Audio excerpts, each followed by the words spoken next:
All right, I think we're live. You guys see that we're live? Root boy. All right, yeah, I guess we are live. All right, we are here in beautiful sunny Florida, and today, people, we are going to be breaking down UFC 208, Holm versus Randamie in Brooklyn, New York. And as you can see, I am joined by my Canadian friends, the MMA Prophet and Rockstarzee, the two best cappers in the game. What's going on, guys? Oh, shucks. I don't know about all that. Yeah, So, me neither. so how you guys doing? Yeah, pretty good. Yeah, coming off a loss last week, unfortunately. Seen better days, but yeah, pretty good. Doing pretty good. How about you? Me, I'm doing great, man. I'm excited to talk these fights. I really like this card. I don't know if it lives up to the pay-per-view standards. I don't really have a problem paying the money for it just because I'm such a hardcore fan, and there's a lot of fun shit on here. But what do you guys think of this card, man? Do you have a problem paying for the pay-per-view? You're right. It's not the best, but I really don't ever focus on that stuff. I just look for bets, and I see some good ones. So there you go, Greg. But I mean, that main card is solid. That's a solid main card in my opinion. So absolutely, I'll pay for it easy. Absolutely, Greg. What do you think of this card, man? Yeah, solid card. I like it. There's been a lot of dog shit cards that we'd had to. I don't know. Some people had to suffer through them. I still liked all those cards personally, but there's some bigger names on this one, some more exciting matchups, some more important matchups that actually mean something in the future. So yeah, it's gonna be good. Yeah, this definitely seems like the first big card of 2017 here. I mean, we do have a title fight. I mean, it's a little controversial. The thing is, I feel like this fight is getting a lot of hate because of the 145-pound title behind it. But if this was just announced as a regular bantamweight matchup, people would be salivating for this. Two of the best strikers in the division. This is a fight I'm really excited about. I'm glad it's at 5 rounds. I'm glad they're at 145 pounds. The less weight they're going to cut, the better they're going to look. So I'm super pumped for the main event. I don't know about you guys, but I love it. There's even some good-ass prelim fights, man. Belal Muhammad versus Randy Brown, I'm really excited about. It's good to see Wilson Hayes back in there. Couple of other good stuff. Finally, Ian McCall is coming back. I mean, barring anything crazy happen in the next couple days, I mean, the dude's had, 4 or 5 fights canceled out now. But let's get into this card, guys. First up on the night, we do have Rick Glenn -210 taking on Felipe Nover +175. I'll start with you, Z, on this one. I think the line's correct. I don't really want to bet it. I'll be honest, I haven't really looked too much into this fight. I'm trying to just zero in on the fights that jump off the page at me for betting. And this one just simply didn't. I'm leaning with Rick Glenn, though. I've always been unimpressed with Felipe Nover, a guy who never really lived up to the hype. Doesn't fight exceptionally well, in my opinion. Not a great finisher. But Rick Glenn is, at the end of the day, he's still 0-1 in the UFC. I know he had a competitive fight with Evan Dunham, who is a good, very, very good, experienced, long lightweight. But for me, I mean, I think the line is right, so I can easily pass on this fight. Prophet? Yeah, I'm exactly where Z's at right now. I haven't put too much research into this fight. It didn't really interest me. Maybe closer to fight time, I'll come up with a better decision. But right now, I guess I'll favor Rick Glenn, just because he has more finishing capabilities. Also, he showed that he was very durable in his last fight. Obviously, Felipe Nover, he went 3 rounds with Renan Barão, and arguably he won one of those rounds, but it was a later round against Renan Barão, who always gasses. This is going to be a lot. He's going to have to deal with a lot bigger guy, quite a bit bigger guy here in Rick Glenn. So it's gonna be interesting. He does have a lot of KOs on his record, so maybe you can put him away. We'll see. I'll favor Rick Glenn here. Yeah, and me, man, I actually don't think the line is right on this fight. This is actually a really, really tough fight for me to call. I'm still like struggling with my pick. I've gone back and forth a few times. I actually considered taking the shot on Felipe Nover at plus 175, but I pass on him. I can't bet on Felipe Nover even at a decent price. But both guys here, strikers. Really, what I'm expecting is a close 3-round fight. That's why I decided to opt out on betting on Nover there. I do think this fight will end up being probably a split decision here, but Felipe Nover, he does have that black belt, and Rick Glenn was taken down a few times and held down by Evan Dunham. So, I mean, that could come into the fight, but I'm not so sure. I really can't trust Felipe Nover. In my solo video I did for this card, I did pick Felipe Nover, but I did change my pick. I am going to go with Rick Glenn here via a unanimous 29-28 decision. And betting-wise, I do actually have the over 2.5 in a parlay for this fight. But moving on here, man, we do have Ryan LaFlare minus 300 taking on Roan Carneiro plus 250. Prophet, what do you think of this one, man?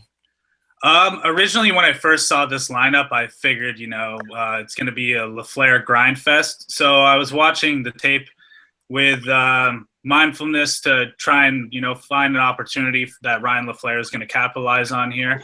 Ryan LaFlare, he wins all of his fights by decision. The over looks really good in this fight. But then again, he's fighting Roan Carneiro, who could potentially submit him on the ground. He's no joke there.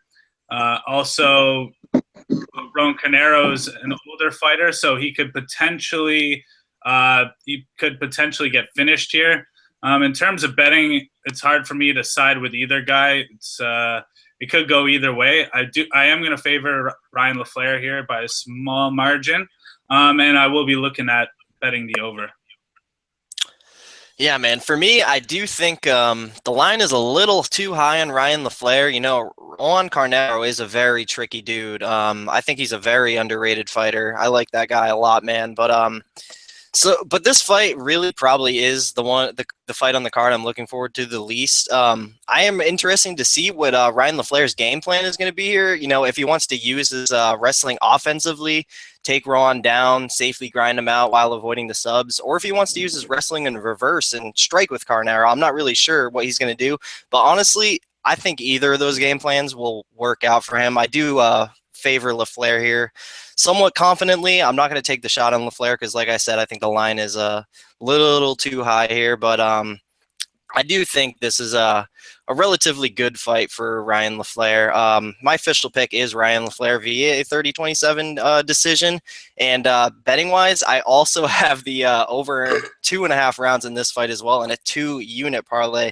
Because basically here, man, I think the most likely the way this fight goes is Ryan LaFlare taking Carneiro down, and I don't see Carneiro submitting Ryan LaFlare off of his back. Ryan LaFlare is a guy that went 5 rounds with Damian Maia, and if Damian Maia doesn't submit Ryan LaFlare, I don't think Roan Carneiro does. You never know, but I do have the over 2.5 rounds here, and I'm pretty confident on that. Z, what do you think of this one, man? I'm not touching it at all. I think Ryan LaFlare grinds him, but Juan Carneiro has been finished 7 times, right? So knocked out 3 times, submitted 4 times. So I wouldn't really trust that over, but I hope it cashes for you. You've proved me wrong in the past.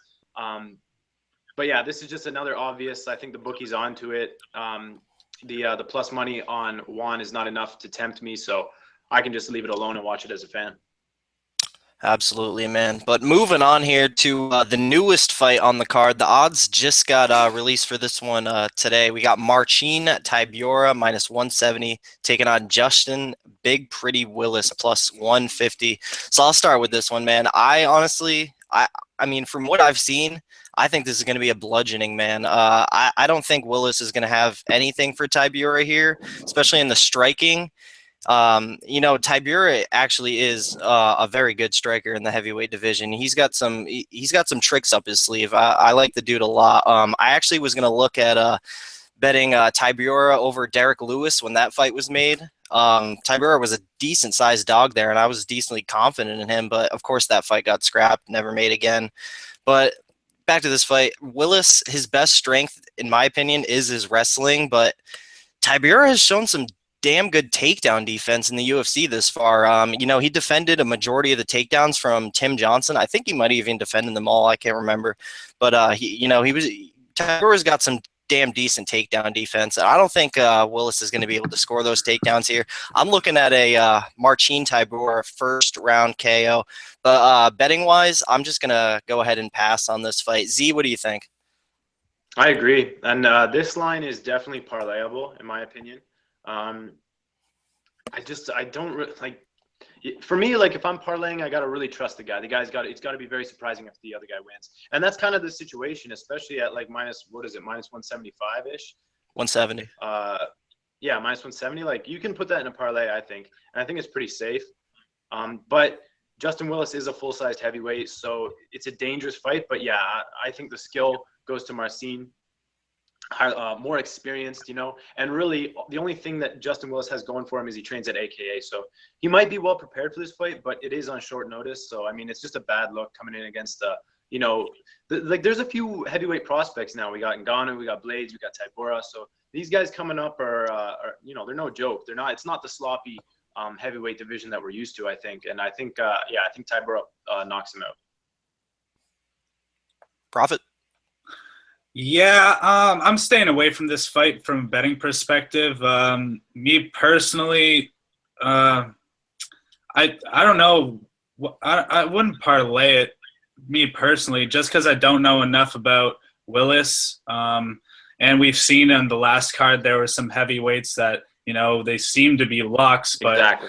They didn't cash. So, I mean, it's hard to bet on these guys with confidence when there's like little data available. So although sometimes it can seem like a lock, it almost, well, I mean, you know, things happen, let's just say. So anyways, with this fight, Tybura has really good striking. Don't know much about Willis, but he comes from AKA, like you mentioned before. So I'm sure he'll be a decent grappler.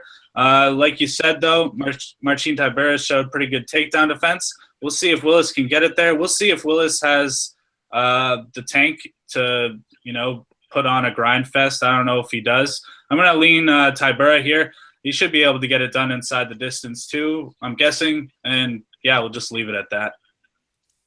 Yeah, man, like you alluded to last week with Anthony Hamilton and Marcel Fortuna, I mean, so many people were confident on Anthony Hamilton just based on the 50-pound advantage alone. And these are big boys, man, and if they get you good on the chin or the temple, you're going to go down. I mean, Marcel Fortuna, I don't think anybody was expecting him to knock out Anthony Hamilton, maybe submission or grind him out, but that was just crazy, man. And I think that it might really just be that fight alone that's keeping me away from betting Tybura here, because with these big-ass heavyweights, you really just never know and can't be too confident. Yeah, but also Anthony Hamilton has a really shitty chin, and that was like he got caught right on the temple. Perfect shot. It wasn't even like it was a skilled shot. He just happened to be ducking in a terrible timing for how that shot was thrown. So it was just the perfect storm just happened, and he got caught big time. But Hamilton should never have been there. The game plan there should have been so obvious to just bull rush against the fence, take his legs out, and then use that 50-pound advantage on top of him. But he fought like an idiot. He fought like he had already won the fight. Well, like this. Another thing too with that is he might have thought Marcel Fortuna's most likely path to victory, if he even had one at all, was the submission. So he might have been just staying away from that, because before that, has his stand-up looked that great? Nah. But yeah, I think cage grinding. Nice, Dalton, letting out those big boy burps. Anyways, I think grind him up against the cage style would have been the best approach, technically speaking, and if he wanted to like sure win. But also, you got to think of it this way too. He's taking on a guy that's 50 pounds smaller than him. He's got to put on a show. You know, he can't just like, you know, squeak by a victory at this point. Like, that's not going to look good enough. He's got to do it in an impressive fashion. He did neither of those things, though, you know, and he got fucked up. Also, he might... I'd rather grind a dude out. Go ahead. Sorry, I'd rather grind a dude out than risk getting knocked out. I mean, even though he's 50 pounds heavier, the guy's a 200-pound man, you know what I mean? So But I hear what you're saying about the submission threat. Yeah. Regardless. God bless Anthony Hamilton. Yeah, I feel like he just wanted to make a statement after kind of getting embarrassed by Francis Ngannou last time out with that Kimura. You know, it doesn't get more embarrassing than what just happened last week, man. Yeah, man. Tough. That's getting kicked in the dick while you're down. Like, that was tough. Been a what tough do you couple do? How months do you for bounce Anthony back from Hamilton. that shit? You fight Barutu and Risen. There you go. Who's that? Oh, that guy. The big fat diaper wearing fuck. Yeah, that'd be funny. Baruto's the man. Shout out to Baruto. But moving on here, man, we do finally get the return of Ian McCall after what I'd say it's been about 2 years. I think 183 against John Lineker was his last fight, and he's coming in here plus 105 against the newcomer Jared Brooks minus 125. Z, I'll let you start off with this one, my man. I mean, this one to me is just like, I think it's going to be obvious one way or the other. Like if Ian McCall wins, we're like, of course, this was a low. You all right there, buddy? Yeah. Wow. If Ian McCall wins, we're like, oh, this was a huge competition drop-off, right? But if Jared Brooks wins, we're all like, oh, Ian McCall is dinged up and he's had to peak multiple times, no fight, big layoff, rusty, dinged up. Like, so for me, there's not much plus money to be had. Again, I can just easily pass on it. Sorry to be like, you know, just pass. But I've learned the art of the pass. You know, if you don't have a solid read on something and there's not good value, it's easy for me to leave it alone. So easy pass. Prophet. Yeah, I think Ian McCall's a pretty good shot, man. No, I don't know, man. Easy pass on Ian McCall here. Like, I don't know how many red flags is that? Like, how many times has he pulled out recently? Is it 4 or 3 or something like that? Or he's had opponents pull out too. It works both ways, you know. Yeah, well, I'm sure he was like thanking the MMA gods every time that happened. But yeah, this. What's his name? Jared Brooks? Yeah, he looks like a savage. Have you seen his Twitter account? Mm-hmm. Yeah, those memes he's posting are pretty fucking hilarious. I really hope he wins. It'd be cool to see him see what he can do in that flyweight division. Yeah, he seems to be a good wrestler. Seems to be decent on the feet. Has a good finish rate. Ian McCall, he's good and he's fought the best, and he's obviously gone longer in fights than Jared Brooks has, but it's that long layoff. It's a big red flag. So I could understand putting a small bet on Jared Brooks, but definitely can't bet Ian McCall. So me, man, I do have that small bet on Jared Brooks. You know, Ian McCall, it is nice to see him back in the octagon after all those the opponent pullouts, but he has got a tough cat in front of him, man. Jared Brooks, I love this kid. I love everything he does. He's super well-rounded, super fast, super explosive. Actually, somewhat of a kind of tiny dude, even for 125. He's been fighting over at strawweight in Pancrase. So he's got a big speed advantage here in front of the slow aging Ian McCall. And also worth noting, this kid has got a great record, man. 12-0 as a pro. And he's got decent wins on his record too. He actually has a 25-minute decision win over Abdiel Velasquez, who's a very good fighter. He fights over in Titan, so that's a win I'm impressed with. I didn't see the fight, but just seeing that unanimous decision 25-minute win over a guy like Velasquez is impressive to me. But McCall, on the other hand, you know, he does have that elite level experience. That's really all he's got going for him here, in my opinion. But I really just think the game passed him by quite a bit. First fight in 2 years, all these injuries he's talking about, all the retirement talk he was doing. So I really just love Jared Brooks here. I don't really see a finish. I mean, it wouldn't shock me, but I'm going to go with 30-27 Jared Brooks decision here. And I do have 1.1 units on Jared Brooks at minus 110. I probably would have more, but just the short notice debut and Ian with that big experience advantage, didn't want to go too high on it there, just the 1.1 units. But nice play. Thank you. But moving on here, man, we got Islam Makhachev minus 310 taking on Nick Lentz plus 255. I'll start with you on this one, Prophet. Yeah, I like Islam Makhachev here. He should be able to out-grab grapple Nick Lentz. Nick Lentz, he's no joke, but I think he's a bit past his prime right now. I think he's going to face, the better grappler here, and it's going to be a grind fest. The over does interest me, but that line got hammered. So did the Islam Makhachev line. So I may parlay those two pieces, but yeah, I'm going with Islam Makhachev for this fight. Z? Sorry, I sound like a broken record here. Pass. I'm leaning with Islam. The bookie's onto it, so there's no will in me to bet it. Like, I think Islam Makhachev is going to win a close decision, probably 2 30-27s and a 29-28, and then just beat Nick Lentz. Like, Nick Lentz, he's a good grinder, but he's been through the ringer, and so many bad weight cuts and just injuries and whatnot. And I really think he's a case where the weight cutting really hurt him permanently. So again, easy pass. So me, man, like before I started tape study, I was actually like eyeing down Nick Lentz at plus 155 back when he was plus 155. But after I did tape study, I think this is Makhachev all day, man. I haven't seen anything from Nick Lentz that shows me he's going to be able to stuff the takedowns from Islam or get back up. I do think he's tough enough to survive a finish, and if he can keep it standing, I do think it will make for an interesting fight. He doesn't really have any finishing ability, so I don't think he's going to go out there and knock Makhachev out, similar to how Adriano Martins did. Martins is just an amazing striker, but yeah, man, I just see an Islam Makhachev grind fest here, man. I got Makhachev via 30-27 decision. Betting wise, I do have Makhachev in a couple parlays, and I did not get him at the minus 310 he's at right now. I got him around minus 180, minus 175, and at that price, I really like him. As of right now, at minus 310, that's probably a little too much. I wouldn't recommend making a play on him anymore.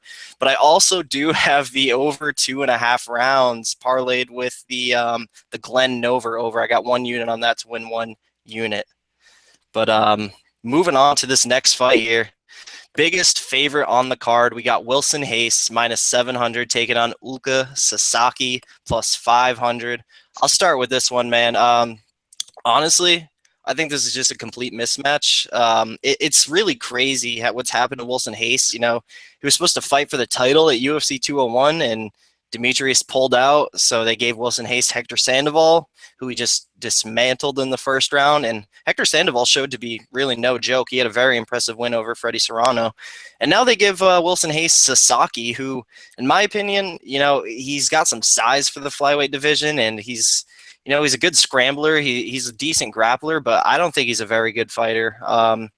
Sasaki, like I said, all he's really got going for him is size. He's a huge flyweight. He's got a 7-inch height advantage here.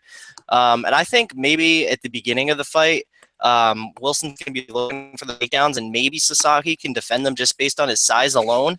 But striking, man, I would give Wilson Reis a really good advantage there. I mean, a lot of people talk about that win over Scotty Jorgensen. He got that submission, but it was the amazing hard-ass body kick that he hit on Scotty Jorgensen that led to that submission. Wilson Reis is just no joke on the feet. So I can see him TKOing Sasaki here in the first round, or hurting him, getting down to the ground and getting that early submission.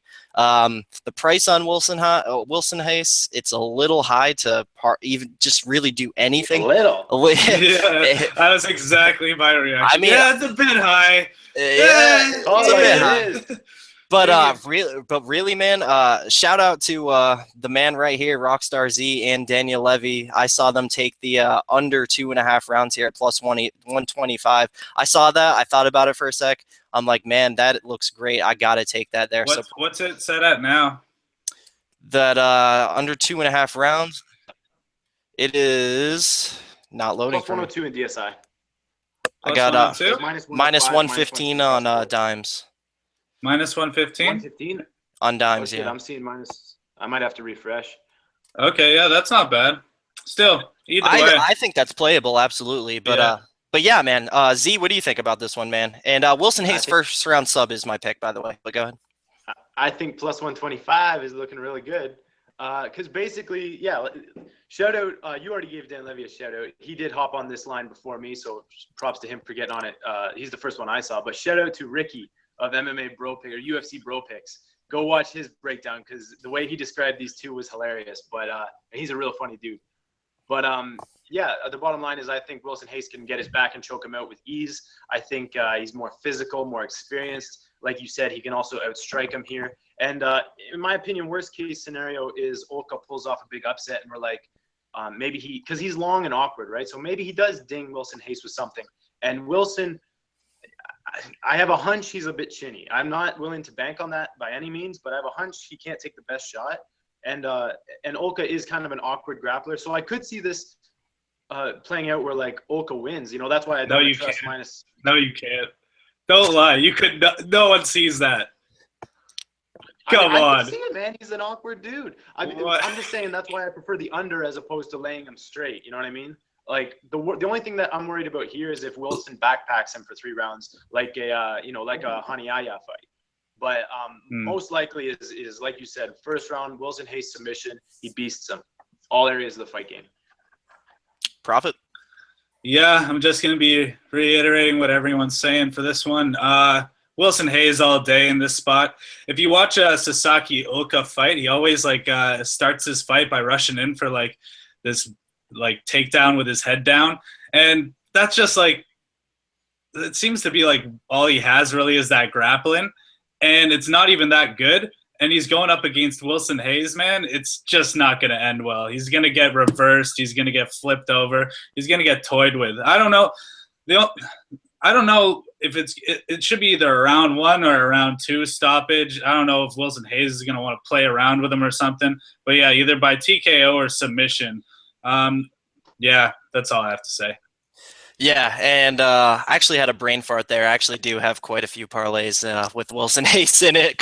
Forgot to say that. But yeah, man, I'm really... So many bets you don't even know what you're betting. Yeah, man. Wilson Hayes, I think I got a total of something like 3.2 units on Wilson, which obviously I like that a lot better than laying 7 units on Wilson to win 1. But next fight here, man, we got Andy Rude Boy Brown minus 135 taking on Belal Muhammad plus 115. Belal coming in here on short notice, replacing George Sullivan, who of course popped for I believe the 2nd time now. But Z, I'm gonna let you start with this one, man. I know you got something to say. Thank you. I appreciate it, man. I'm all over this. I love Randy Brown. He's the big bet of the weekend. I'm sure I'm going to forget some points because there's so many intangible factors that are in Randy Brown's favor here. First off, I just want to say that I've seen potential in this kid for a long time, but it was hard to trust him because I didn't see it come to fruition in the octagon. But an interesting stat is Randy Brown's 26, 27 right now. He had 4 fights in his first year in the UFC. So he's got his legs under him now. And I think fighting at home, there's some guys who don't like that. Cowboy really gets flustered by big moments. But I think Randy Brown in his 5th fight in the UFC at home is going to really shine. We're going to see the best version of him, in my opinion. Now, that's an assumption, but I think it's an educated one. Now, the stylistic matchup, touch and go, what does he do? He uses range. He uses length. He plays with distance. He has that in spades here. He's got a 4-inch height advantage. He's got a 6-inch reach advantage. He's fighting the shortest man he's fought in the UFC. Conversely, Belal Muhammad is now fighting the tallest man he's fought in the UFC.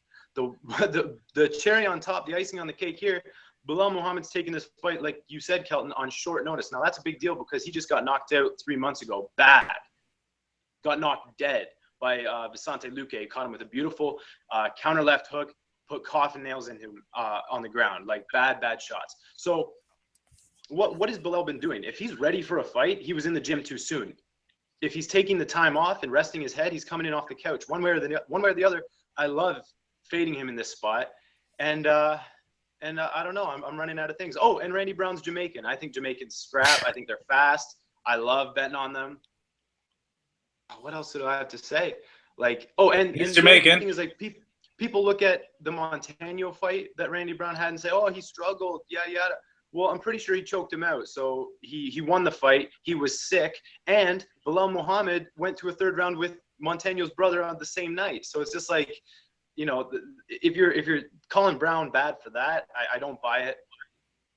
Another thing, Randy Brown got choked out by Michael Graves, who is a beast, undefeated, wrestling-based fighter. With Belal Muhammad, you've got a short, well-trained technical volume striker, which is a terrible game plan against Randy Brown with 4 inches of height and 6 inches of reach. I don't see Belal Muhammad having the technical proficiency to close the gap effectively, to get in on that reach. So I think what you're going to see is Randy Brown absolutely piece him up in his hometown. He's going to style on him. He's going to be moving. He's going to be popping his jab until he lands something big. If it's a big shot or a knee up the middle, he takes Belal Muhammad out. I hopped on this line on Pinnacle, minus 118. I put 3.6 units on it to win 3. My biggest bet of the weekend, Rude Boy, Randy Brown. Love him. That was a great accent. Love that bet, man. Something I did want to add about that Randy Brown versus Eric Montano fight. What people took from that, they said, oh, Randy Brown was getting dominated and then he got lucky at the end. I don't view it like that, man. I view it as he's a guy that finds ways to win. So that's just very impressive. He's a guy that can overcome adversity and find ways to win even very late in the fight. So I do like that from Randy Brown there. Prophet, what do you think of this one, man? Yeah, it was even in the Kamosi fight, there were some like shaky moments, but he still put everything together and ended up getting that finish. Isn't Belal Muhammad's base martial art wrestling? Yeah. Yeah, I was gonna say. Yeah, that's the red flag of this fight. That's the main thing I would be concerned about. Obviously, the other factors that Z mentioned, pretty much everything else other than that plays into Randy Brown's favor. But how did Belal Muhammad beat Eric's bro?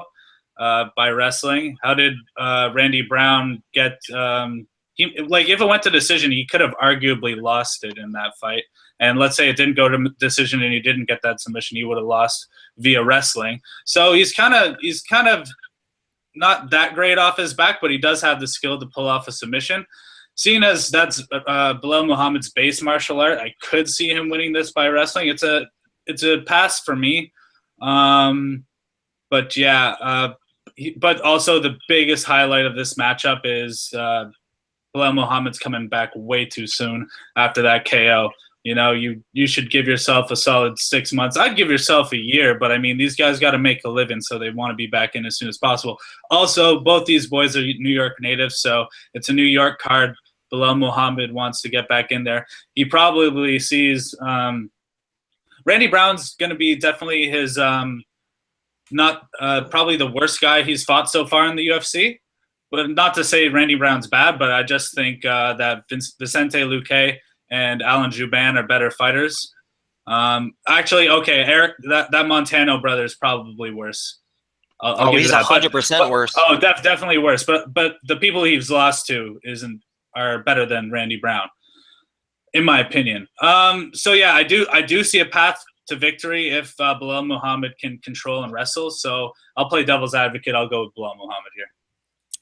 So me personally, man, if like Z said, all the great points he made, Belal Muhammad coming back here just 3 months after getting KO'd dead, short notice also. If it wasn't for the short notice and the coming back so soon after a KO, I would think the line is right here. But because of those reasons, I think the line is off. I think Randy Brown should be a much bigger favorite. I'm not going to go into this too much. Z made all the great points, all the stuff I was going to say. I like Randy Brown here, man. I think he's just a huge guy. He's going to be able to fend off takedowns. Something I always say in my breakdowns, I love guys that make improvements. I've seen improvements from Randy Brown. I think he can defend takedowns here. I think he can keep it standing, piece Belal up at range, or in the clinch, man. I think a lot of this fight will take place in the clinch, and I like Randy Brown to eat Belal Muhammad up with some elbows and knees. My pick is Randy Brown first round TKO, and betting wise, I have 2 units on a parlay of Randy Brown and Wilson Hayes to win 2.2 units. But moving on here to the main card, we got Dustin the Diamond Poirier minus 450 taking on Jim Miller plus 360. Prophet, I'll start with you on this one, man. Yeah, so this is another one of those matchups where there's another guy that's coming off a fairly recent KO loss. I think that Dustin Poirier got KO'd in, was it November or October? It was October, I think, right? Early October. Yeah, Early October. It was October. November? September. Okay, either way. September. Yeah. Well, yeah, that's no good. You know, he's got to take a little more time off. So I wouldn't feel like I would have loved to do like a Poirier, Hayes, and Souza parlay, but the thing I'll be leaving out of that one is Poirier just because of the chin. You know, just because, and you know, even if he had a shaky chin and he gave himself the time off, I'd probably bet him here. After we saw like what Vic could do, even though he got KO'd pretty brutally, but he took the time off. He took that 6 months off. He didn't show an ounce of shakiness in that fight against what's his face? What's that guy? Trujillo. Yeah, Abel Trujillo. Yeah. Killer. But yeah, so if he took that necessary time off, I'd definitely bet him here for sure. And yeah, I don't know whether to pick the under or the over just based on that, because I could see it being like a grind fest, and Jim Miller, you know, is pretty resilient the whole way because he's been relatively hard to finish. Or maybe Dustin Poirier gets it done early, I don't know. Or maybe Jim Miller KOs Poirier. I don't know. Maybe submits him. With this fight, Dustin Poirier, if we're going to minus the chin issues out, he should be able to completely dust Jim Miller. It's a pass for me, though, in all aspects, though. So for me, man, I love Dustin Poirier here. He is my biggest play of the night, and I just looked it up. It has been 5 months since that Michael Johnson layoff, which, you know, 5 months, that's a decent amount of time off. I think he can come back from that. And personally, I don't think he has a chin issue, man. I mean, look at the two guys who knocked him out, Conor McGregor and Michael Johnson, two very fast, two very accurate, powerful punchers. I don't see Jim Miller going out there and knocking out Dustin Poirier. I don't see Jim Miller being able to go out there and land takedowns on Dustin Poirier and grind him out. I really just have a hard time seeing a path to victory for Jim Miller here. And a lot of people would disagree that the line is off here. I think the line is accurate here. I got Dustin Poirier at minus 190. I'd put Nice. 3.8 units on Dustin Poirier at minus 190 to win 2 units. And the thing about Jim Miller, man, a lot of people were, you know, high on his performance against Joe Lozon. You know, he tagged him up quite a bit, but Joe Lozon's a very hittable guy, so that just made Jim Miller a little bit made him look a little bit better than he actually is. And another thing, you know, Jim Miller, he usually comes in against these younger, faster guys with a big experience advantage. But not here, man. Dustin Poirier, you know, he's been around the block. He's had at least 15 UFC fights by now. So not much to say, man. I really just like Dustin Poirier here. I ultimately see him ending Jim Miller on the feet here with some big strikes. My official pick is Dustin Poirier via a first-round TKO. Betting-wise, like I said, 3.8 units minus 190. Let's go. Rockstarzee, what do you think of this one, man? I think your bet cashes, but at this point, I think the line's off. I like that 190 that you got. But for me, it just I passed. You know what I mean? Like the bookie's like, okay, -4. Okay, I passed then.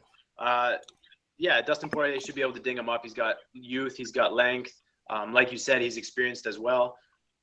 But I could see a situation where Jim Miller finds his back and chokes him out. So I don't want to trust Poirier, who has been flimsy in the past, versus an experienced tough out like Jim Miller. So it's a clear pass. I could see Miller grinding him out. I could see him submitting him. I could see Dustin knocking him out, submitting him too. Like it could go so many different ways, but I'm definitely leaning with the diamond. So I think your bet cashes. Good luck to you.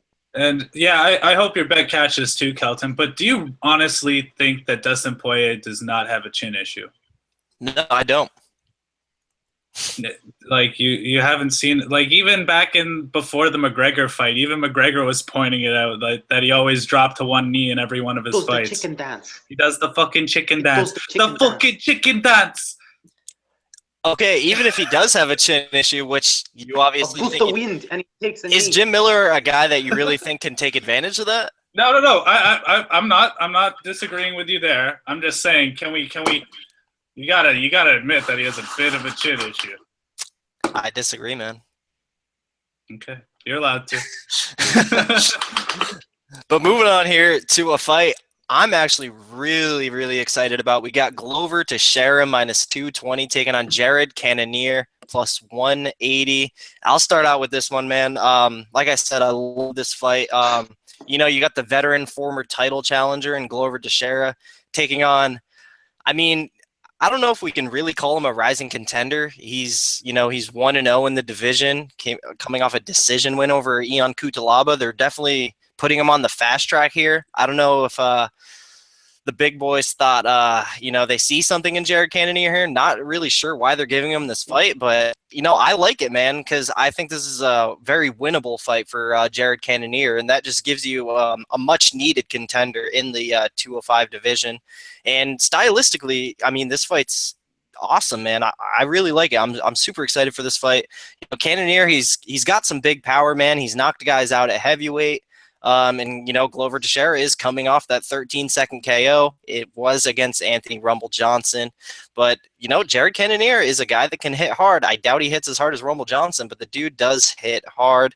I think Glover's taken the proper amount of time off. I believe that fight was in August. But still, man, but I do like Glover Teixeira here. You know, he's got some underrated grappling, some good wrestling.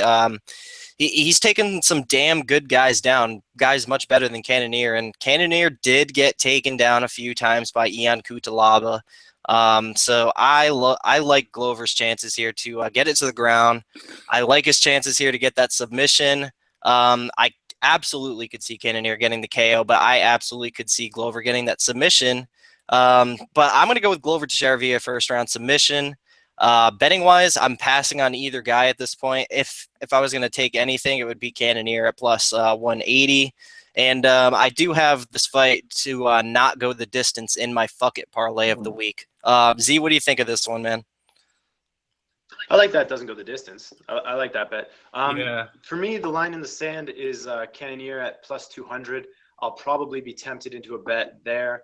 But when I was looking at this, I definitely was looking to bet Cannonier.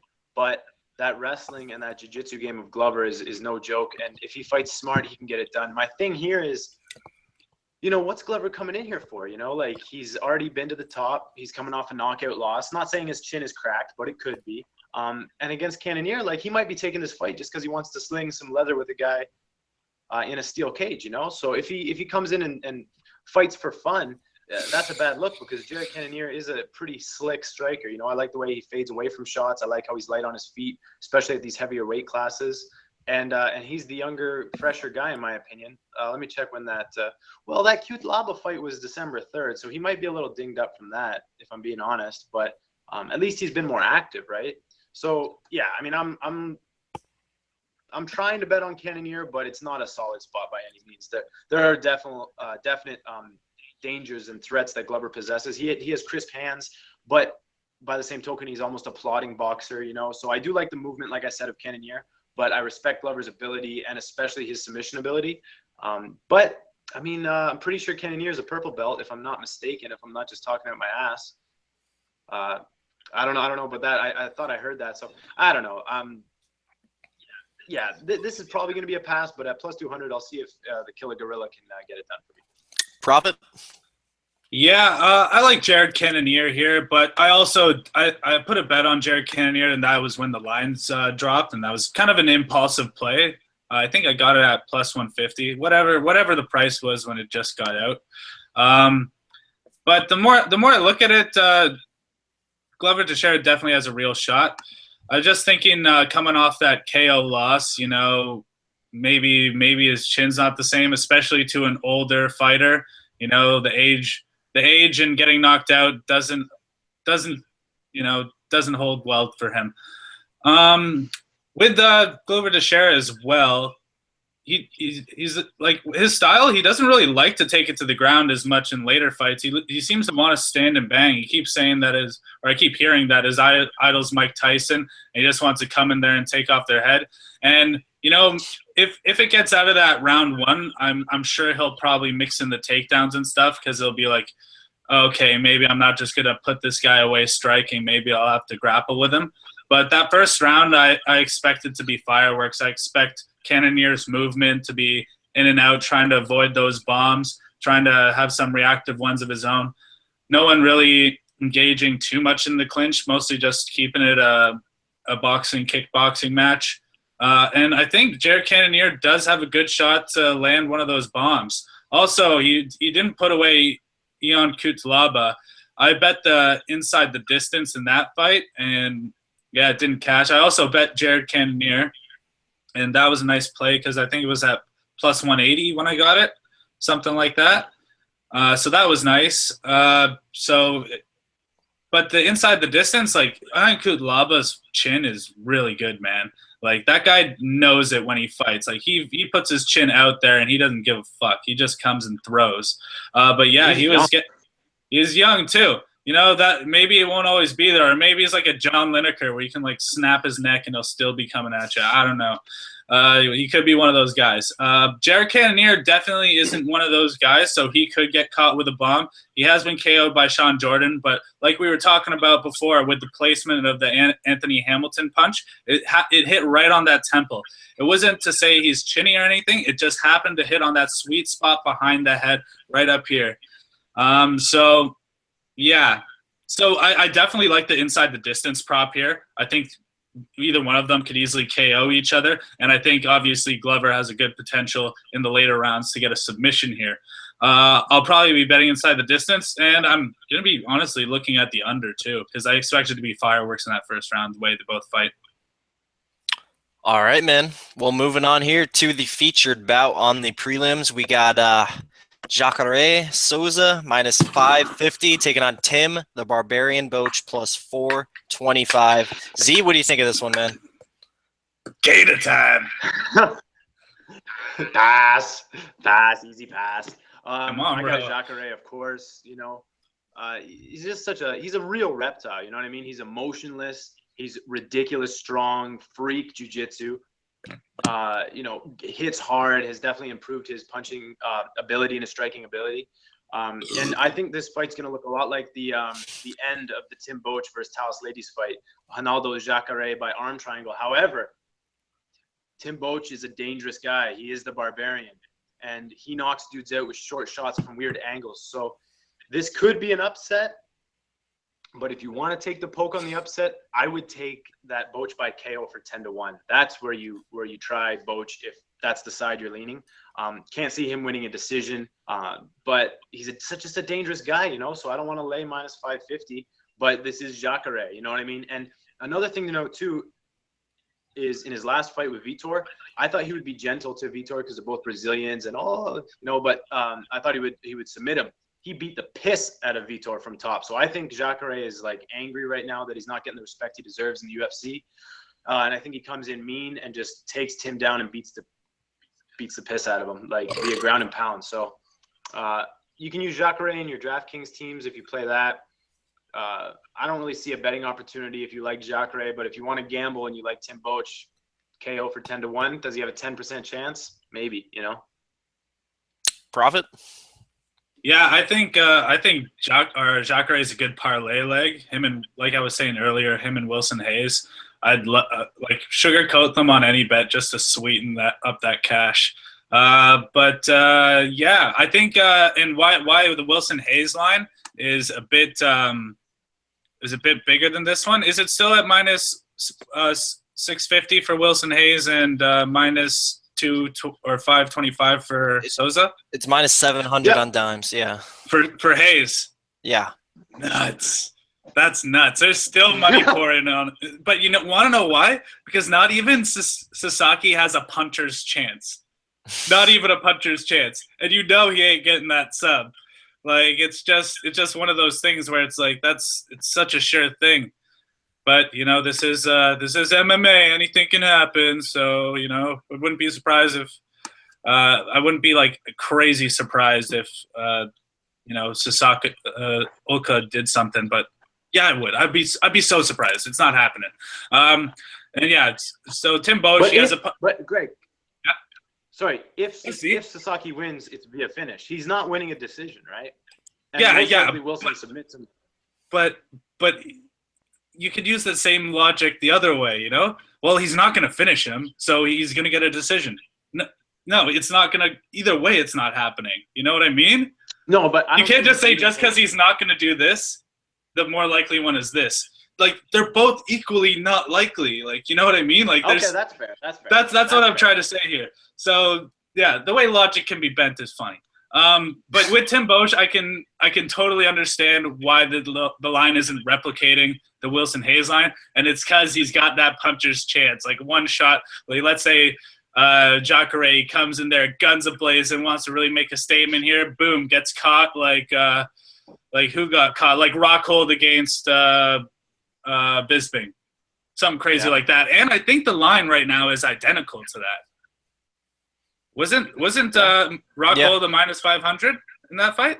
So who? Rockhold was like minus 800 in some spots, 8 to 1,000. Wow. I just remember because I remember that was the logic I used to bet a minus 480 because I was like, oh, compared to minus 800, it's good. Yeah. So you've had the bittersweet taste of this, and you're just like, nah, ain't touching that. No sweet. It was all bitter. Well, all bitter. Bitter. Yeah. So I'm going to say Souza all day. The under is awfully tempting. Even though, is it still at minus 140? It's probably, what, minus 160 now or some shit? I just have this copied and pasted because I don't want my internet to fuck up. Minus Still minus 145. Okay, yeah. So, yeah, that's not bad. It looks pretty decent, considering he should be able to take it to the mat pretty quick. And, I mean, Boetsch ain't that great off his back, and Souza will probably treat him like he did Vitor, if not worse. So, yeah, it's definitely inside the distance. That's going to cash. Under probably will cash. I'll be looking at betting that. And definitely I'll have Jacare and some parlays. Souza by KO is plus 400. Yeah, man. I don't even look at that, though. I honestly don't. Just when there's the inside the distance, it's like, why not? Why risk it? Yeah.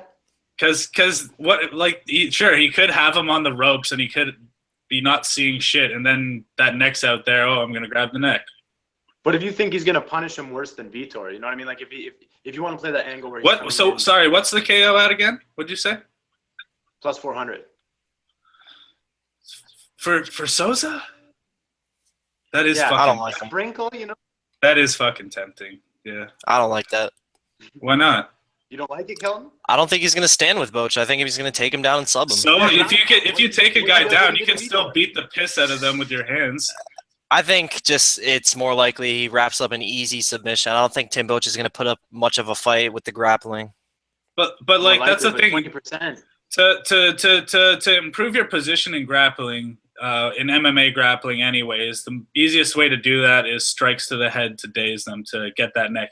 He can easily put Boesch's lights out, you know? I don't know. I kind of see the logic to that sprinkling of the KO. Plus, he might That's just a gamble, though. That's gambling. Yeah. That's gambling. That ain't investing. That's gambling. Yeah. So me, man, I agree with Z. This is just a gigantic pass for me. If you're going to take any kind of bet on this fight, in my opinion, it should be the Tim Boetsch KO at 10-1, or even the Jacare via submission is minus 125. That's not terrible. I'd like to get plus money on that. What's Jacare inside the distance? Minus like 240. 240. Oh, that's nice. That's good. Not bad. That's pretty fucking good, man. I'd jump on that. Yeah. I'll jump on that right now. Doesn't go to decision is minus 350. That's not bad for a parlay. I wouldn't. What doesn't? I wouldn't parlay it. I just bet the inside the distance Jacare straight. Slap a 4 uner on there. Hamina. Boetsch knocks him out. Yeah, Tim Boetsch knocks him out. No regrets. Then you should have gone that doesn't go to decision. Yeah. Minus 350. That's not bad. Yeah, I'll do that too. Jacare beats him or Boetsch gets lucky. I'll do that too. There's no decision here. There ain't no decision. There's no decision here. The only decision is no decision. But yeah, you guys went over most of the stuff on this fight. It's really weird that this fight got made. You know, it seems like Jacare was just inches away from a title shot. I think him and Hayes just need a paycheck, man. I think they're just like they're guys that are just down to scrap, and they don't really give a fuck about like what you say about, like, you know, some people are really paranoid of, whoa, what a loss is gonna do to my rankings and whatever. These guys are just like, I'm not gonna fucking lose. I'm gonna get paid, and I'm gonna get that fucking title shot. You know? I'm from Brazil. Like this money can go a long way in fucking Brazil. Like, I'm gonna make some money while I can. Like time keeps going, and the longer time keeps going, the longer your fighting career is. You know, like you can't you're not in this forever, so you might as well make your money and get the fuck out. True. Both not to go to decision is plus 140. Okay. Like not inside the distance, just both fights don't go to decision is plus Great 140. to parlay those two together as well. Yeah, Yeah, that's what I'm saying. Yeah, man. Lots of parlay potential with those locks of the card. Locks. Use that term loosely. You went and said it. You said it. Ulka by. I mean, you have to call it. You have to call it KO. something, right? You have to call it something. What are we gonna call it? Really, really good chances of winnings. Yeah. No, let's call it a fucking lock. Let's call it a lock. Then No, the whole bankroll. That's a really good. That's a really good chance of winnings. I really like that really good chance of winning. Like lock just sounds better. It rolls off the tongue. You said it. You bastard. I'm a bad man. But man, you know, you guys are funny. Keep this show rolling, Calvin. Yeah. So where were we? I mean, the reason I can't take the shot on Jacare at minus 550 in a parlay, just because Tim Boetsch has really made a career out of getting these upset knockouts, getting these come from behind knockouts. He's coming off of 2 straight upset knockouts over Josh Saman, RIP, and who was his last win? Natal. That's right. Knocked out Natal. But yeah, and I just have an odd feeling about this fight. I can't parlay up Jacare like I did with Hayes. I just have a funny feeling on this fight, man, and it's just not worth it on Jacare for me. Like I said, Boetsch by KO or Jacare by submission is what I like. Like I said, this fight's just a big pass for me, though, and you guys went over most of it. But my official pick is Jacare via a first-round submission. But moving on to the very talked about co-main event of the evening. You got Derek Brunson minus 145 taking on Anderson, the Spider Silva plus 125. Prophet, I'll start with you on this one. So, yeah, another fighter, I think this is the theme of the card, is the guys coming back after a KO loss a little too soon, being Derek Brunson. When was that? That was in November or December? November, so yeah, and he got KO'd brutally, and it was one of those KOs we were just like, when's it gonna happen? You know, he keeps leaving his chin out there. When's it gonna happen? We know he's not gonna avoid using that reckless style with his chin in the air, doing the pillow fist until he gets knocked out. So when's he gonna get knocked out? Boom. Robert Whittaker weathers that early storm or whatever you want to call it, and then knocks him out. Now, that could have been lesson learned for Derek Brunson, and he could go back to his wrestling roots here. But it seems like from the interviews and stuff I've been hearing, he still thinks he's like a really good striker, and he thinks, you know, he beat Uriah Hall, and he's pretty much exactly by his logic, he's an almost identical striker to Anderson Silva, when they're completely different. I mean, the timing of Anderson Silva's strikes is so much better than Uriah Hall. Uriah Hall is a bit of a counter striker too, but it's more flashy stuff, and so much of his flashy shit doesn't even land. Anderson Silva here, he should be able to connect on that chin to a Brunson who still thinks he's a striker. But if Brunson uses that wrestling like he should, could be a long night for Anderson Silva. But I don't know. I think Anderson Silva's been training well for this. I think it could be his comeback fight. Could be something real big for him here. I'm going to go Anderson Silva by KO. I liked what I saw with him in the Daniel Cormier fight. Even though he got manhandled a bit, he put some damage on him. I know he's lost quite a few of his last matchups, but they were still very, very competitive. His last loss to Chris Weidman, he broke his fucking shin. I don't think you can say like, oh yeah, I whooped your ass. You just broke your shin on my leg. It's not really how it works. He beat Nate Diaz, although he popped hot. So that's kind of thrown out the window. The Bisping one, he thought he knocked him out. He was like walking off. He was literally sitting on the fence, cheering. He assumed he had won that fight. He isn't taking the proper time off to rest for that round off. And then he ends up losing that fight. But that was highly competitive. Lots of people scored it for Silva. lots of people want to keep saying that Silva, you know, hasn't won since 2012, but man, it's not like he's been completely dog shit either. I think he's got a good chance of winning here if he keeps on the outside and times Brunson well here. So, you know, I'll pick Silva by KO, and I also got a small wager on him. So for me, man, I actually have a play on Derek Brunson. I like Derek Brunson a lot here, man. You know, this fight feels like the main event to me. You know, you got the legend, the GOAT, Anderson Silva taking on a young guy. And I really like this matchmaking because you do have the GOAT, Anderson Silva, fighting probably one of the only top 10 guys that he actually has a good shot at beating, just because of the way, like you guys said, Brunson leaves his chin up in the air. But I'm still confident in Derek Brunson here.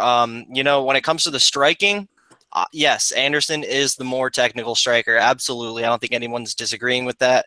But can he take the power of Brunson, the 41-year-old Anderson Silva? You know, even if Derek Brunson leaves his chin in the air, can Anderson Silva survive those shots? Can he capitalize and absorb the shots like Whitaker did? Or is he going to go down like Uriah Hall did, like Sam Alvey did, like Carneiro did? I favor him not being able to take the power and the speed of Derek Brunson. But honestly, man, I mean, you never know, but I don't think Derek Brunson's going to leave his chin up in the air. I think he's going to take a smarter approach to the striking if he does decide to strike with them.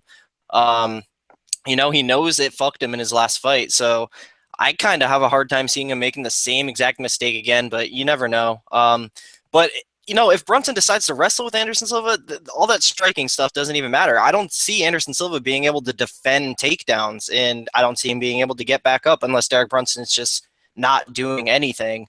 But, you know, Derek Brunson, he does got to be careful on the ground, but I think he'll just safely grind him out. I think he's safe there. You know, when was Anderson Silva's last submission win, and who was it against? UFC 117 against Chael Sonnen, a very submittable guy. So I just love Derek Brunson here, man.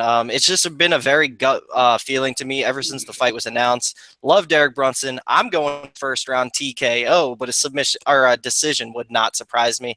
Betting wise, I do have 2 units on Derek Brunson at minus 145. Z, disagree with me, man. Go ahead. Don't you ever compare Sam Alvey to Anderson Silva again. We will take a flight down to fucking Florida and we will fucking team spank you. No homo. The only comparable is Uriah Hall because he fades away and the similarly to Anderson Silva. There were a lot of comparisons to Uriah Hall and Anderson Silva when Hall came on the scene.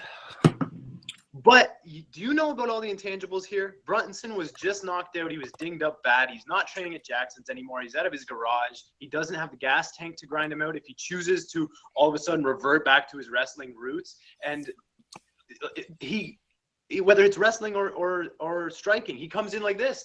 That's let me slow down for a second here, because why does Anderson back up to the cage? Why does he play around so much? Oh, it's normal. No, it's because he wants guys to come in on him. He's been begging for an opponent to rush at him with his chin in the air his entire career, and now it's finally what they're giving him. And he's a plus 125 underdog. Like, why can't Anderson Silva counterpunch Derek Brunson? You don't think Silva can take the shots? He just went 3 rounds with DC, light heavyweight champ of the world. Now he's taking on Derek Brunson, middleweight contender who was just knocked out. Like, for me, yeah, I'll agree with like the hesitation in a 41-year-old Anderson Silva. That's why this is only a 1-unit bet. But I definitely took the shot on Anderson Silva plus 125. I waited out of the plus 130 because I was interested in the inside the distance line, which opened at like which opened at like plus 176. I didn't like that, so I pulled the trigger. But now that it's at plus 220. I'm not opposed to betting on Anderson Silva inside the distance. I think he snipes Derek Brunson on the way in. Like for so many reasons. Like I just said, tailor-made matchup, training out of his garage, who was just knocked out versus the ultimate GOAT counter striker. Is he training out of his garage? I know he's not with Jackson Wink, but yes. He's got the punching bag and the pull-up bar and everything, eh? Yeah, he's got the hometown kids all gathered around. Yeah, man, he's doing sparring. Brunson, the UFC fighter. Yeah, that's awesome, man. Yeah, and this is not a new thing. Like, he hasn't been at Jackson's for a while. You know what I mean? In the Uriah Hall fight, he went back because his kids were at a school for summer and he wanted to be with his kids. That's very admirable. But when you're taking on the best fighter to ever live, you go back to the best trainer that's ever existed. You know what I mean? You don't stay in your garage. I think what we're seeing right now with Derek Brunson is someone with extremely bad fight IQ, who's also got a lot of self-belief in himself and is willing to take unnecessary risks with his career because of that self-belief, and it's going to get him fucking clipped. You know, and you know what? Props to him. Props to him because it paid off. It paid off against the Juan Carneiro, Sam Alveys of the world. But you're not closing the gap on Anderson Silva like that. It's not going to happen. Even at 41, even if he's slow, he's still got tricks up his sleeve. He does still have a jiu-jitsu black belt, you know what I mean? And what was the last thing? And even if he doesn't submit Brunson doesn't have the gas tank to go 3 rounds grinding him out. You got to remember, Anderson's a big, strong guy. He's still a big, strong guy, you know? Like, it's not a cakewalk for these dudes to take him down and hold him down. He's technically the bigger man here. Definitely the bigger man, way higher level experience. This is a huge competition drop off. Brunson has a spot, and he hurt those champs. You think Anderson Silva can't survive? I don't think Derek Brunson can survive if Silva cracks him. Not only because Silva's the GOAT, but because Derek was just knocked out 3 months ago. I don't know how you trust that chin sky high. I don't know how you trust that gas tank gassing out in half a round. I don't know how you trust Derek Brunson coming in at minus 145, training out of his garage. That's messed up, man. Anderson Silva, 1 unit poke. Let's go. Yeah, and Brunson's got that chin issue too, man. You know, it's happened in fights before the Whitaker fight. It was just really put on blast on that last fight. This is all the only thing that's concerning me is that so many people see this like has all the ingredients to a Silva upset. And, you know, the saying there's no strength in numbers and all that. So when a lot of people start seeing it the same way I'm seeing it, I'm just like, okay, I'm fucking wrong. But, yeah. A lot of people saw Masvidal. A lot of people saw Masvidal. A lot of, like, that's an illusion, man, because the problem with that is I see it in the casino all the time. The only time your brain registers that as an event is when it tanks, when everyone's on someone and it tanks. But when everyone's on someone and it wins, we're all like, oh, of course he won. That was a good bet, you know? That's an illusion. I don't care if everyone in the world's on Anderson Silva. It's a good bet. Well, I hope you guys win all your other bets, but Derek Brunson, let's go.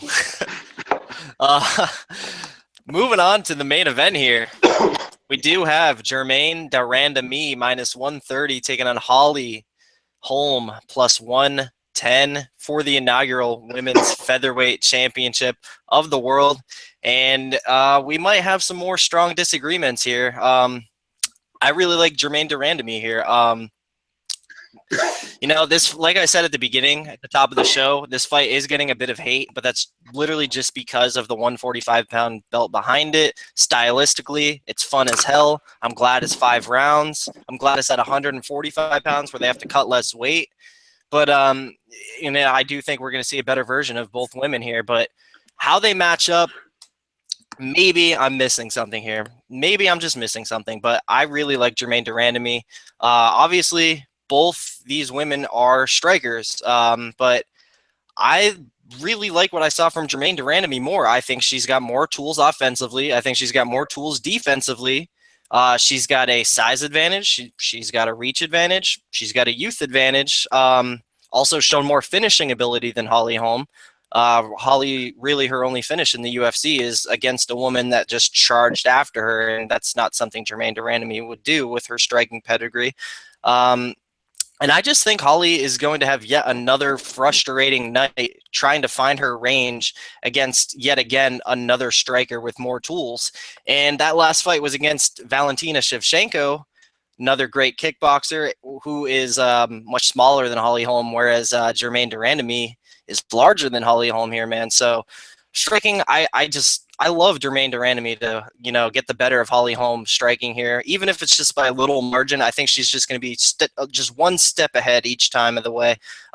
You know, in the ground, I guess I would slightly favor Holm with the ground game, but I'm not completely convinced she gets it there whatsoever. You know, she's no takedown artist. If she wants to get takedowns, she's going to have to initiate the clinch where Germaine is so comfortable where I think she's going to light Holly up with elbows and knees.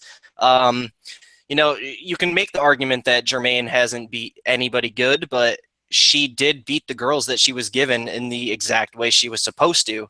So looking at Germaine's 3 losses, you got Vanessa Porto in her very first fight, great grappler, which Holly isn't. Julia Budd, who is a sensational wrestler, which Holly isn't. And Amanda Nunes, who of course is the best in the world, also a great grappler, which yet again Holly isn't.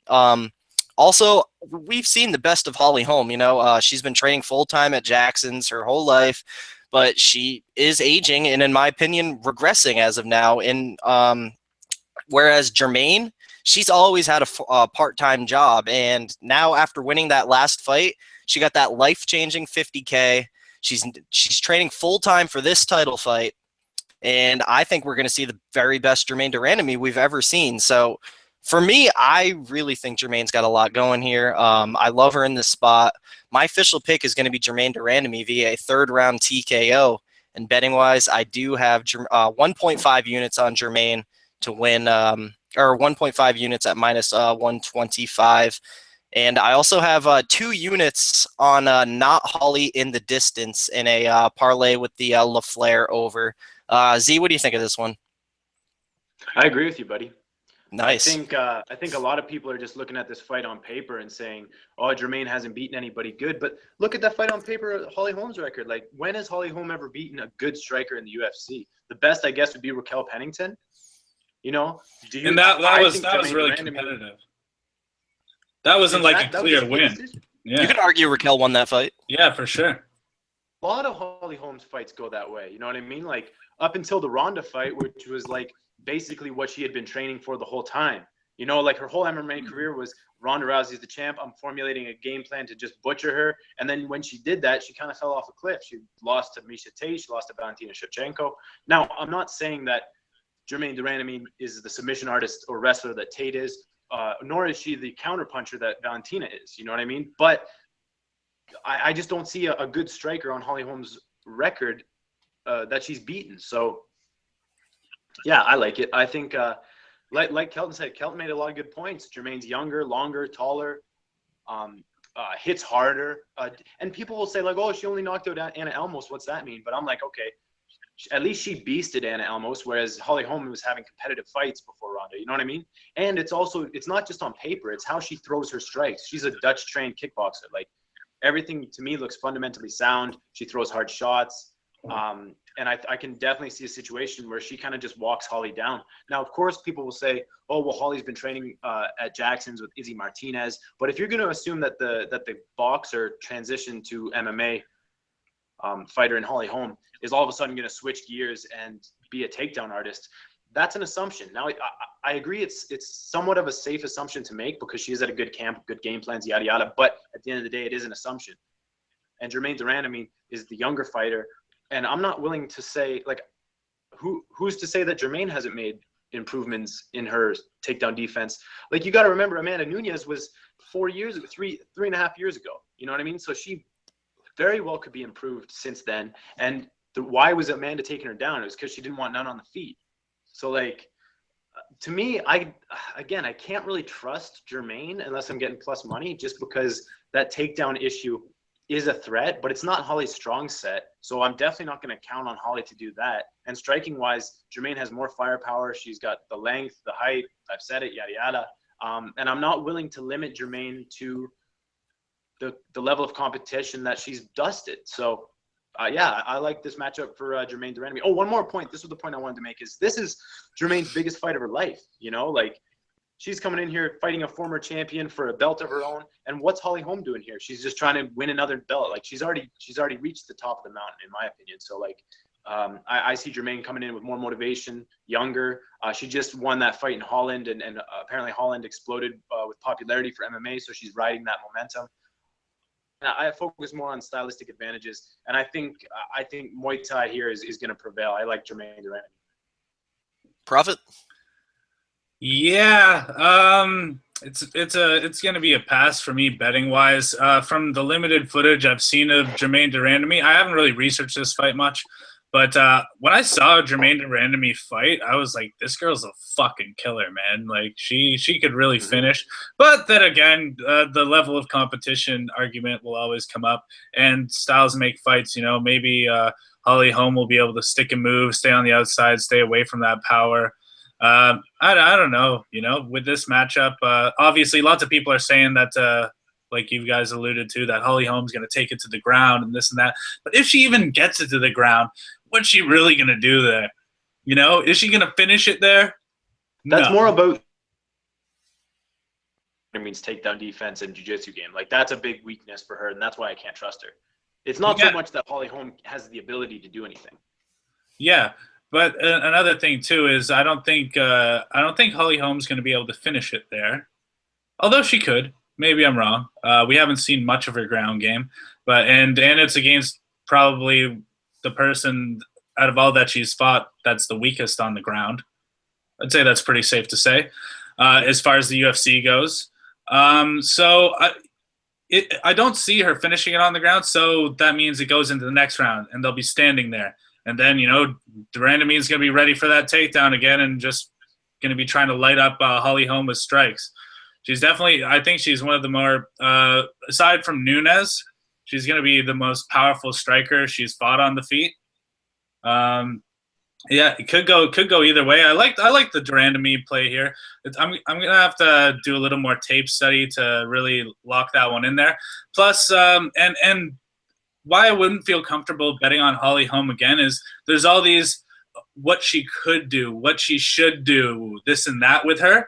But we see her mentally, like, she doesn't do those things that she could and should do, even though she's the better person on paper. Even in the Pennington fight, in the Rousey fight, she did it.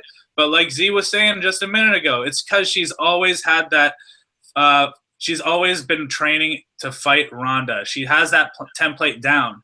And in her last two fights, she hasn't been able to deviate from that template, and it's been taken advantage of. She's been treating everyone like they're Ronda. I don't think she'll make that same mistake here, but the mental aspect of it with Holm is very more miss than hit. Obviously, she's been known for beating up Ronda Rousey. I'm really shocked to see that she's actually an underdog in this fight. It's clear that hype has been destroyed. But yeah, with this matchup, like, it's just hard to go with Holm. She's shown so many shaky moments in the UFC. So yeah, I'll go with de Randamie, and I'll support you on your bet there, Kelton. Hope it cashes. And yeah, hopefully she does it quick so you don't get that receding hairline too young. Glad to see you guys all go with Germaine de Randamie here. Not confidently. Yo, one more point, if I can hop in, boys. One more point is no, we're done, man. This is at 140. This is at 145. So I think that's gonna help Germaine de Randamie to hit harder and have a better gas tank. And it could slow Holly down because she's used to fighting. I think we saw that with Conor McGregor. When he cut to 45, he was light and loose. But then when he bumped up to 170, he was sluggish and, like, you know. So I think that could have an effect here. And in my opinion, it's going to lean with Germaine. So here's the thing too. Like, people are surprised Holly's the underdog. But I think it's because we expected her to be a big favorite because of all that hype. You know what I'm saying? So I think the bookie's one step ahead in this fight, and I think Germaine de Randamie is the rightful favorite. Is it the bookies like a step ahead, or is it the people that are just dictating the betting lines? You know what I mean? Like, maybe like a bunch of cashes just came in on de Randamie. No, you're right, because they opened at Holm minus 130. You're right. Yeah, so it's always the people that dictate, you know, the betting lines, which is shocking for me. Like, it's really interesting to see. Like, it seems like even in the shortest span, like my gambling career started 6 months ago, and I can already see within that 6 month period, betting lines get more accurate, and people get more accurate with their predictions, and even if they're not accurate, you know, the probability of the betting lines seems very accurate. Like, people are hopping on people that they probably should hop on in those instances. People are getting smarter at this game, for sure. Yeah. Absolutely, man. But yeah, like I was saying, most of the people I've seen on Twitter, a lot of sharp people are on Holly here. So surprised to see you guys going with Germaine with me, but definitely makes me a little bit more confident. Like I said, though, you know, this is a pre-tape study. I know Randamie's a savage. But she does have those weaknesses on the ground, and I think that's what these people are seeing as well. But it's just a matter of, you know, mentally, Holly Holm, I just can't really trust her. She had that also. Yep. Sorry, go ahead, finish. She had the Ronda template down. You know, she did that to a science. She, you know, avoided the takedown, had the good counter striking, and Ronda just walked into every fucking punch she had. Like, it was like a gimme. It was a fucking layup. So yeah, she did that well, but every other moment I've seen her in the UFC, very shoddy and underperformed. I think the striking styles, people are assuming that Holly's going to be able to play the Matador here because Germaine moves forward, that aggressive Dutch style. But I think a lot of people don't understand how big Germaine is. Like, shit, I should have had these brought up, but like, isn't Valentina Shevchenko like 5'5"? Yeah. And Germaine is like, sorry? She's 5'5". She's 5'5". Yeah, like that's really small compared to Germaine Randamie. I'm just bringing her up right now for you. But Germaine's an inch taller than Holly, you know, taller and longer. Like, that's a big deal, especially she won't be skinny here. She won't be cutting the weight. Oh. Yeah, she's 5'9". You know, Holly's 5'8". So I don't like that for her style of playing the Matador and getting aggressive strikers to walk into her. I have to add one thing right now that's kind of like a wrench in the cogs of our you know, Germaine Randamie and hype train right now, but it's that the hesitation that Holly Holm has had in all her fights could have been strictly from the threat of a takedown. Let's not forget that. So everyone that she's fought has been better than her on the ground. Everybody. So that's why she's always been kind of probably a bit scared of that, didn't want it to go there, and has had a style that's been very hesitant because she wants to avoid that. She's really not going to have to worry about that with Germaine Randamie. But who knows? Like, you know, mentally, you know, we haven't seen her perform to her best, so it's hard to say like that is the reason. But there's a very good likelihood that is the reason, and maybe she just lets go and pulls the trigger. Who knows, man? If she are you saying she's gonna pull the trigger and exchange with Randamie? Yeah.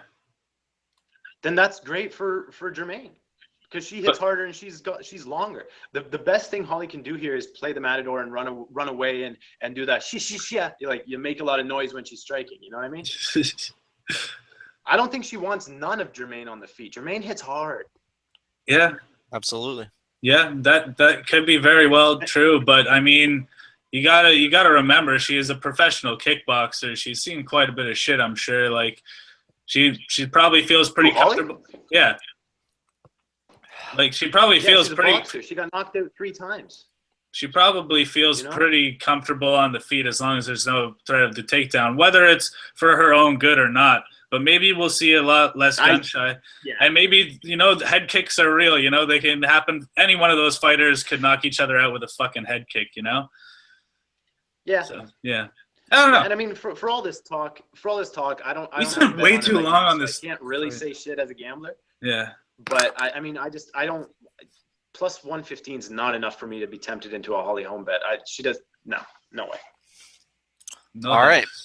Well, for some last-minute fun discussion for this card, just like last time, I'm going to be asking you guys for your prediction for fight of the night and 2 performance bonuses. So for me personally, man, my fight of the night is going to come out of left field here. I actually think the fight of the night is going to be the newcomer Jared Brooks versus Ian McCall. Nice. I think that fight has fireworks written all over. I think Jared Brooks is going to be coming in aggressive, throwing all kinds of things at Ian McCall. And I do think just because of Ian McCall's veteran savvy that he will be able to hang in there and survive with Brooks and give Brooks a couple of tough moments of his own. So that's my prediction for fight of the night. I think that just has fun written all over it. And then for my 2 performance predictions, I mean, that's tough to call. I can see potential for some great knockouts and submissions here. But for me, man, I'm going to go with Marcin Tybura, just because I think he's so much technically better on the feet than Justin Willis. So I think he's going to get another highlight reel knockout there against the AKA product. And then my second performance bonus prediction is going to be Dustin the Diamond Poirier. I see him going out there and just putting it on Jim Miller and knocking him out early. Prophet, what do you think, man? You know, for fight of the night, it's an easy Carneiro versus Ryan LaFlare. Most definitely. And we got to give, you know, performance of the night to, I'm going to guess, you know, either Nick Lentz or Ulka Sasaki. One of those two. For real though, I think we got to go fight of the night, Anderson versus Derek Brunson. And I think performance of the night, we'll give that to oh, I had it. Where'd you go? I don't know. I think performance of the night, Jared Brooks. I mean, maybe he doesn't get the finish, but I think it's just going to be such a good debut for him if he wins that. And he's probably, if he wins, it could be in a dominant fashion. I'll give that to him, and I'll give another one to Jacare. Yeah. And just to not steal Rude Boy from Z. Z? Yeah, so I'll go fight of the night. I think it's going to be Glover versus Cannonier, because I think they're going to throw down. Going to be some big bombs. It's going to be fireworks for as long as it lasts. And then for my two performance bonuses, I'm going with the longer strikers versus guys who were knocked out recently. Yes, you know it's Randy Bro, Rude Boy. You love those long strikers. Silva. Sorry? You love those long strikers.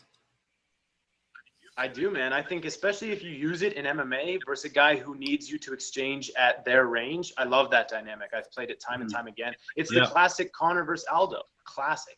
But and the other one is Anderson Silva versus Derek Brunson, because that chin sky high is going to give Silva opportunity to do some magic. So there it is. There it is. Oh, yeah, I said fight of the night, Glover and Cannonier. So yeah. So Z, it's safe to say you like them long and dark? Yeah. Yep. Z loves them Rude Boys. All right, guys. Well, no comment. Nothing to say from Z there, but guys, I want to thank you both so much for joining me. I had another great time doing this shit. Always fun, and like me and Greg were talking about before we started this, we are gonna probably be moving these to a separate channel eventually. Kind of start a brand. We'll talk more about it, but we're gonna be. I wasn't in this discussion. Make it moves. Yeah, we are going to be looking to make some moves here in the future. But like I said, I want to thank you guys both so much for joining me. Floor is yours for some plugs now, Prophet. Floor is yours. Yeah, just let me zip up my pants right now. Okay. Yeah, so you can follow me on Twitter at... What's that? Talking about those rude boys too much. Oh, man, it gets me fucking going, guy. Yeah, so you can follow me on Twitter at TheMMAProphet. Yeah, you can also, my bets are tracked at betmma.tips/MMAProphet. And you can also find me on YouTube as well. I'm not sure what the URL is. It's something to do with MMA Prophet, though. Yeah, so check that out. Oh, I'm also co-hosting the Loudmouth MMA podcast. You'll see that every fight card. And I'm doing that with Kyle from Loudmouth MMA, so that's good. So stay tuned in for that. I'll be posting about it on my Twitter. And yeah, hope you guys cash your bets this weekend. For me, follow me on Twitter at Rockstarzee. My betting record is tracked. All coming up on 2 years track record now on Caprotech at Rockstarzee. And now I'm also on BetMMA Tips. I started doing that seriously this year. Again, same name, Rockstarzee. Check out my YouTube channel at ZZMMA. And yeah, hope you guys cash your bets, man. This is a fun hobby to have, and it's fun to connect with other gamblers like you guys. So it's always a good time. I'm going to be linking all their stuff in the description, so definitely check out both these guys. Me, you know, subscribe to the channel. I actually just hit 150 subscribers right before we started recording this. And yeah, man, my views been going up, so big thanks to you guys. But you can follow me on Twitter at MMA Kelton, and you can follow my bets on Caprotech at MMA Kelton. But I think that's gonna do it for me, guys. Thanks for tuning in, and enjoy the fights.